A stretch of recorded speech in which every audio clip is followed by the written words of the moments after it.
काश्मीर प्रश्नावर भारताची कोंडी करण्यासाठी पाकिस्तान आता नवा डाव रचलाय। काश्मीरचा हिंसाचाराचा प्रश्न जागतिक पातळीवर मांडण्यासाठी पाकिस्तानचे पंतप्रधान नवाज शरीफ यांनी 22 खासदारांचं शिष्टमंडळ नेमलंय। सप्टेंबरमध्ये संयुक्त राष्ट्राचे अधिवेशन होणार आहे आणि या अधिवेशनात काश्मीरमधल्या हिंसाचारावरून भारताची कोंडी करण्याचे मनसुबे पाकिस्तानने आखलेत। काश्मीरमध्ये सुरू असलेल्या कायद्याचा दुरुपयोग पाकिस्तान जगासमोर आणेल असा इशाराही शरीफ यांनी दिलाय। पाकिस्तानचे पंतप्रधान नवाज शरीफ यांचे सल्लागार सरताज अजीज यांनी अमेरिका युरोपीय महासंघाच्या वरिष्ठ अधिकाऱ्यांची भेट घेत काश्मीर प्रश्न उपस्थित केला। पंतप्रधान नरेंद्र मोदींच्या कार्यकाळात काश्मीर प्रश्नावर तोडगा निघेल असा विश्वास जम्मू काश्मीरच्या मुख्यमंत्री महबूबा मुफ्ती यांनी व्यक्त केला आहे। गेले 51 दिवस झुंजत असलेल्या काश्मीर प्रश्नावर चर्चा करण्यासाठी त्यांनी पंतप्रधान नरेंद्र मोदी यांची भेट घेतली। काश्मीरमध्ये 50 दिवसांपासून संचारबंदी आहे। पाकिस्तानने तरुणांची डोकी भडकावणं बंद केलं पाहिजे असं मोदींच्या भेटीनंतर मुफ्ती म्हणाल्या।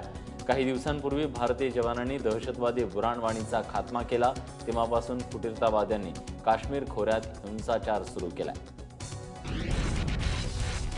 जहां तक पाकिस्तान का सवाल है, मैं उनको भी कहूंगी कि अगर आपके कश्मीर के लोगों के, वहां के जवानों के लिए जरा भी हमदर्दी है तो ये जो लोग हमारे जवानों को उकसाते हैं कि अगर आप आर्मी कैंप पे हमला करो, पुलिस स्टेशन पे हमला करो, मसला कश्मीर हल हो जाएगा, तो मुझे लगता है ये नहीं होना चाहिए। नियम पावदेळ तुडवणाऱ्या गोविंदा पथकाचा भाजपचे मुंबई अध्यक्ष आशिष शेलार यांना चांगलाच पुळका आलाय। गोविंदा पथकावर लावलेले सदोष मनुष्यवधाचे गुन्हे मागे घ्यावेत अशी मागणी त्यांनी केली आहे। या प्रकरणी मुख्यमंत्र्यांनी ॲडव्होकेट जनरल यांचं मत जाणून घ्यावं अशी विनंतीही त्यांनी मुख्यमंत्र्यांकडे केली आहे। काही गोविंदा पथकांवर भारतीय दंड संहिता कलम 308 हे सदोष मनुष्यवधाचं कलम लावण्यात आलंय। अशी गंभीर स्वरूपाची कलम ही तरुण वयात दाखल झाल्यास या तरुण गोविंदांच्या पुढील आयुष्यावर विपरीत परिणाम होतील अशी भीतीही त्यांनी व्यक्त केली आहे। 308 हे कलम जे मनुष्यवधाच्या बाबतीतलं आहे ते कलम सदर गुन्ह्यातून मागे घेण्यात यावं, त्यासाठी आवश्यक असेल तर ॲडव्होकेट जनरलचं ओपिनियन घ्यावं अशी मागणी मी माननीय मुख्यमंत्र्यांकडे केली। माननीय मुख्यमंत्री याबाबत सकारात्मक आहेत।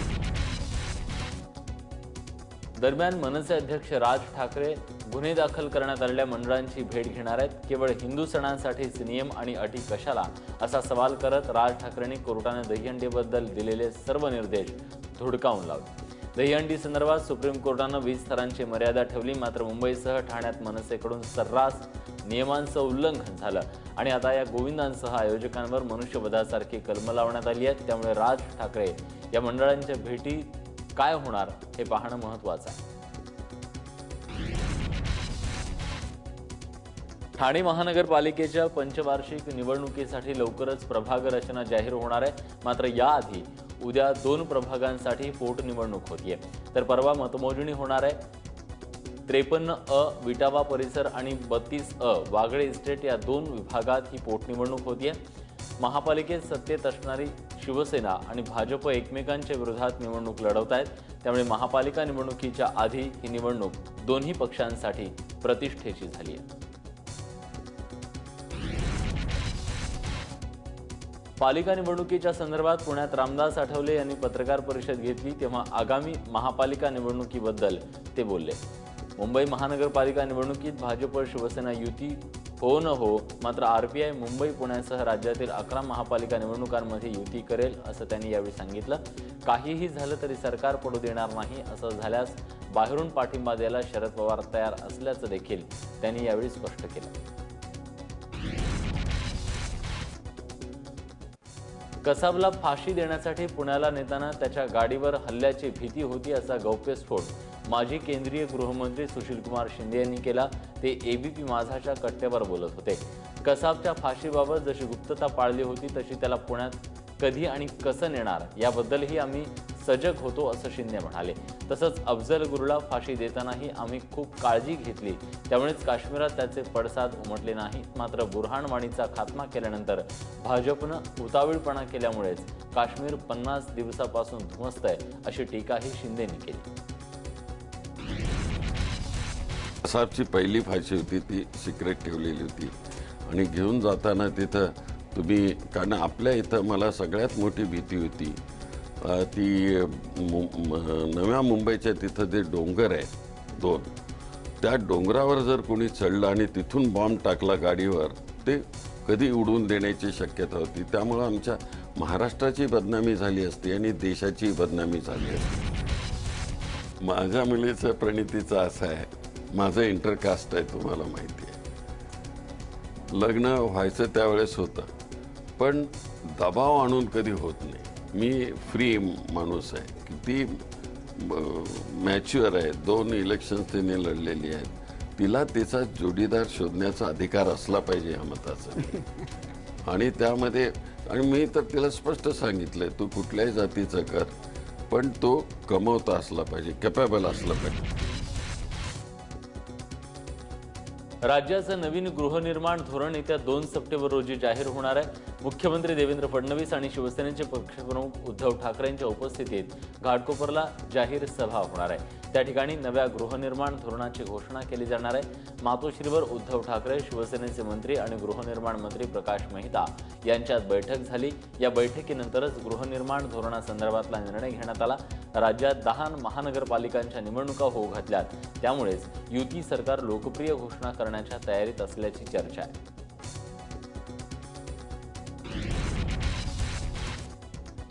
आपल्या बेधडक वक्तव्यांसाठी परिचित असलेले काँग्रेसचे ज्येष्ठ नेते पतंगराव कदमांची विरोधकांवर टीका करताना जीभ घसरली आहे.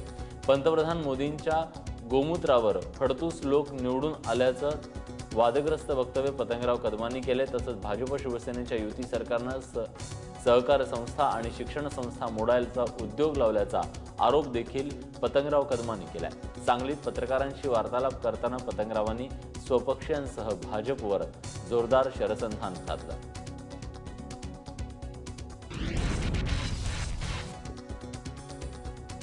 विदर्भातील नेते नालायक आहेत तर पश्चिम महाराष्ट्रातले नेते कुठे लायक असते, तर असा सवाल माजी महाधिवक्ता आणि विदर्भवादी नेते श्रीहरी अणे यांनी केलाय. भंडारा जिल्ह्यातील तुमसर इथं अणेंची जाहीर सभा झाली. त्यात त्यांनी पश्चिम महाराष्ट्रातील नेत्यांवर टीकेची झोड उठवली आहे. एवढंच नाही तर मुख्यमंत्री देवेंद्र फडणवीस यांनाही त्यांनी चिमटा काढलाय.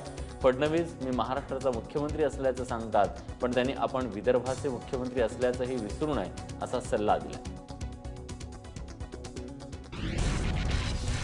विदर्भाचे देखील मुख्यमंत्री आहात आणि विदर्भाला विसरून अखंड महाराष्ट्राचे मुख्यमंत्री म्हटलं तर विदर्भावर कुठेतरी अन्याय होतो हे प्लीज लक्षात ठेवा. पश्चिम महाराष्ट्राचा विकास थांबवून विदर्भाचा विकास करेल.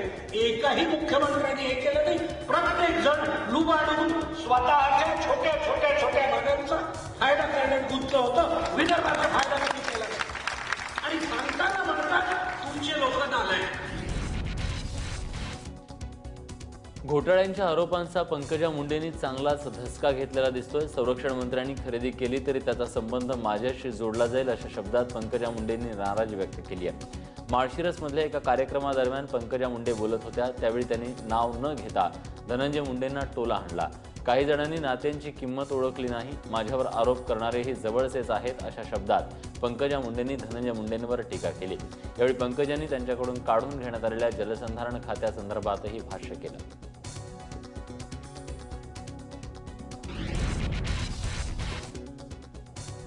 हेल्मेट सक्तीला मिळालेला विरोध पाहता गिरगावमध्ये परिवहन मंत्री दिवाकर रावते यांनी एक कार्यक्रम आयोजित केला होता. त्यावेळी रावतेंच्या हस्ते शेकडो तरुण मुलांना, महिलांना मोफत हेल्मेट वाटप करण्यात आलं. तरुणांना हेल्मेटचं महत्त्व कळावं यासाठी या कार्यक्रमाचं आयोजन करण्यात आलं होतं. कार्यक्रमाच्या दरम्यान एकूण 350 हेल्मेट वाटण्यात आली. त्यामध्ये स्थानिक पोलिसांचा देखील समावेश होता. पोलीस स्टेशनमध्ये जाऊन या हेल्मेटचं वाटप करण्यात आलं.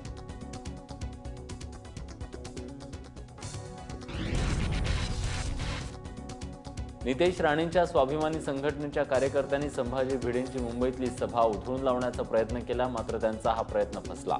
भिडेंच्या कार्यकर्त्यांनी विरोध केल्यानं स्वाभिमान संघटनेचे कार्यकर्ते हॉलच्या बाहेर पडले. मुंबईतल्या डियाल रोड परिसरातील श्रमिक जिमखान्याच्या हॉलमध्ये संभाजी भिडे यांची ही सभा आयोजित करण्यात आली होती.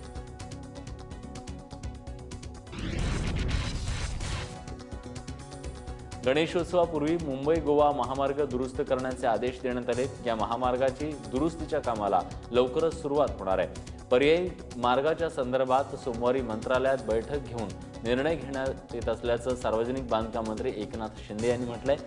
शिंदेंनी मुंबई गोवा महामार्गाची पाहणी केली। महामार्गाच्या दुरुस्तीसाठी संध्याकाळी 9 कंपन्यांना कंत्राट देण्यात आलं।